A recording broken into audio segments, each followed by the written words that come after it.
And boys and girls, welcome to my channel. I'm the Obscure Angel BD, and for today what I have here is Kingdom Come Deliverance. So I've performed the video before of Kingdom Come Deliverance with this laptop, but it was just a sneak peek. Now I have the full results to show you.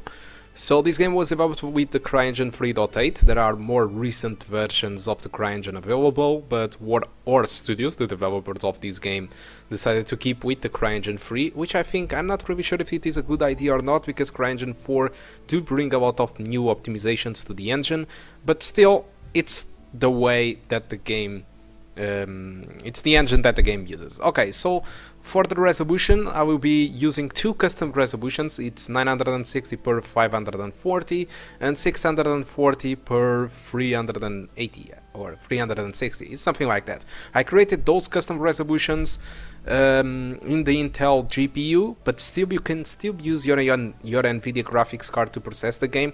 I can teach you how to do that. You can go to your the description of my video. There is a link there that teach you how to do it. All the other settings are pretty much on the lowest settings possible. Okay, there was a little bit of load and object distance. That is what the low preset brings. But for the testing, I did use the minimum, absolute minimum settings. Okay, and so with 540p, you can expect an average of 24 frames per second. It's going to be pretty much between the 20s and the 30s.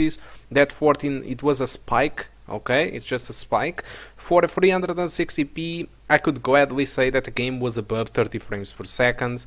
Okay, so far these are the results for Skalitz, the first village, but I decided to perform a second test, this time on the road with a horse between Skalitz and Tauberg, when you are chased by the Cumans, I think it's Cumans.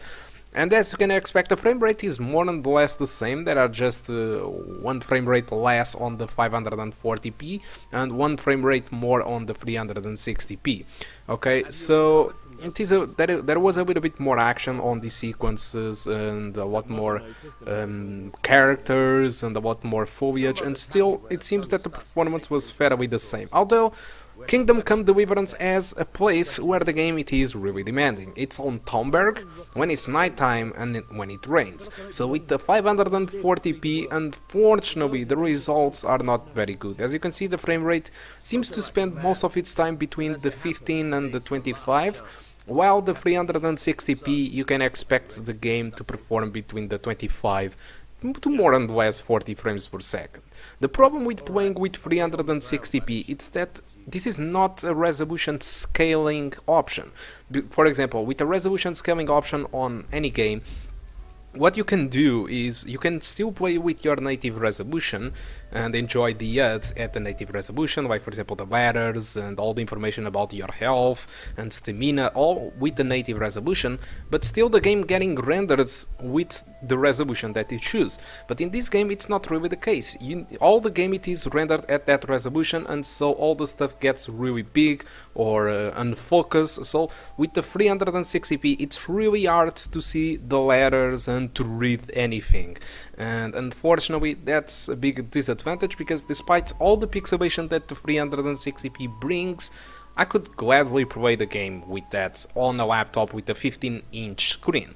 Okay, so I think the most comfortable resolution to go for it's the 560p or 540. I'm not really sure which of them are, but it's probably the most comfortable resolution to go for, and War Studio still promises a lot of bug fixing and optimizations, so we can only expect for the game to perform a little bit better on the future, but still I wouldn't bet entirely on that. Okay, so now let's talk a little bit more about the game, but before that I just want to say that on this video I will be showing you a little bit of Skalitz. I'm going to train now in here a little bit of sword fighting. A little bit more further I will do that ride with a horse between Skalitz and Tauberg, and by the end of the video you can see how it is the Tauberg with night and rain, and you can see how it looks and why it performs so bad.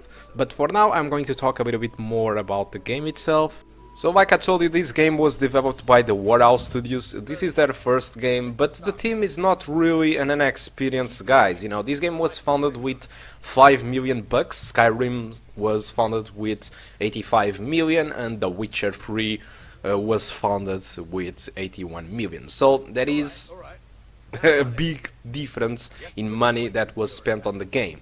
And The Witcher 3 and Skyrim did spend a lot more because of marketing, which in this game was pretty much in existence. There was just some YouTube videos, pretty ones, and dev blogs and stuff like that. But these guys didn't spend that much in, you know, in marketing, and decided to spend it all on the game. So far, I think it's working well for the game. Fortunately for them, the game it's amazing and everybody's talking about it. But like I was telling you, this game was developed by a very small team called Warehouse Studios, and one of the things that you might notice is that part of the developer team inside the Warehouse Studios are the same guys that developed Mafia 1 and Mafia 2. And if we remember properly about Mafia 1 and Mafia 2, we probably remember one of the greatest games ever released, very original and stuff like that. And now we have Kingdom Come Deliverance, which is equally original. I don't remember to have a game that focus so much on realism, on RPGs. Most of the RPGs throws fantasy at you, dragons, orcs and stuff like that. This game aims for realism on history and even on the fighting system. The fighting system might not be a thing that you will like a lot because it aims for realism, and so it is slow and you might die very easily if you don't get along with it. Fighting seems like a little bit like For Honor, so you have kind of five types of ways or directions that you can attack. You have let's say a light attack, a full attack, which this game have different names for it. You also have block. There is also some fist punching, but I think it's really bad. I think the sword fighting it's awesome, but it might not be to the likes of all the people. That's the stuff. Also, the game starts very slow. This is things that people are saying about. It says that takes you 6 to 10 hours to enjoy a proper open world, because until then the game will throw you history, will throw you all the stuff, you know, all the narrative that you use to develop the story of Henry, and for you to understand what the hell is going on with the wars and stuff, why the hell this is all happening. So the game gives you 6 to 10 hours of some sort of tutorial where you are stuck on Townberg, where you need to learn your basics. Also, this game seems to not holding you by the hands, so this is another thing that people say, that as soon as that part is finished, the game throws you to the open world, and then you are entirely up to you. So there is not too much hold by hand. One of the things that people are not liking about this game so much is the save system. So for saving this game, you either need to sleep or you need to drink a very expensive drink that forces you to sleep, and then you get drunk, which is actually what is happening in here. I'm a little bit drunk, and so the game oversharps a little bit the image. And that's pretty much it. For saving, you need to sleep or drink Savior Schnapps, it's the name of the drink. And there is also some autosaves that the quests do, but it's actually very rare to happen. And also, if you decide to go to bed 2 times in a day, it just don't work, because it just saves 1 time, okay? If you go to the second time to the bed, okay, I'm going to sleep again for the game to save, like after 2 hours of you have slept. So what happens is the game don't save.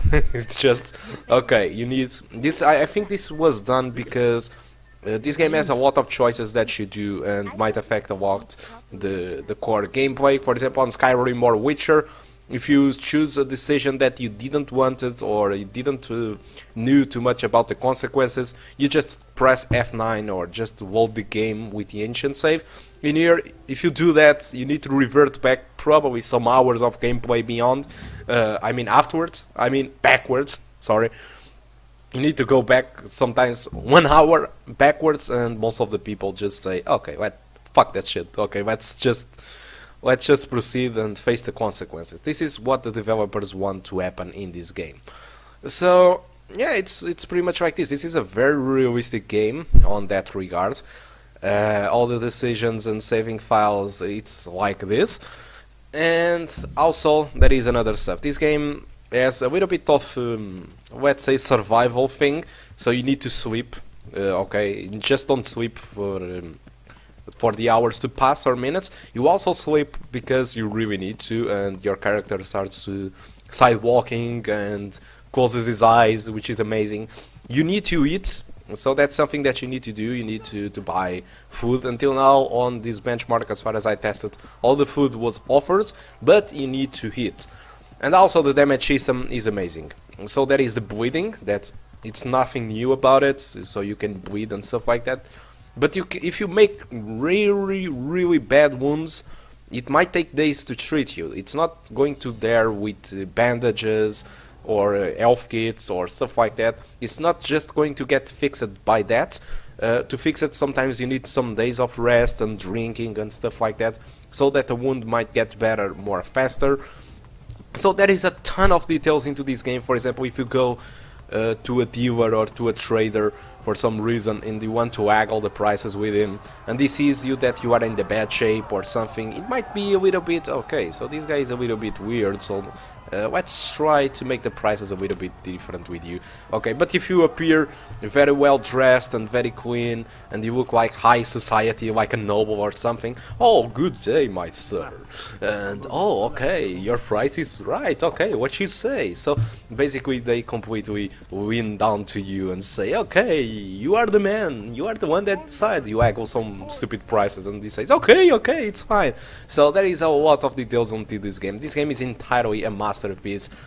Aside from the multiple bugs that you can find this game on launch and the performance of this laptop, I think this game is actually amazing. So for now, my personal recommendation is to don't buy the game yet, wait for new patches. As far as I know, Warhorse is trying to optimize the game, it's trying to bug fixing the game. Probably they are going for the bugs first and later for the performance. But I would say for you to stay tuned and to try to understand what they are trying to fix.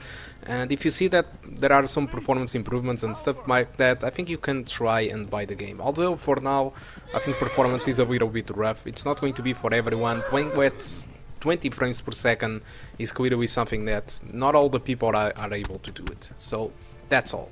So guys, thank you a lot for watching. I do hope to see you soon. Goodbye.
I didn't think of that. Not that I'm spoiling for a fight, but if I have to Listen up! If it's Sigismund and his army, prepare for the worst. But don't be daunted by their numbers. Heed my commands, and all will end well.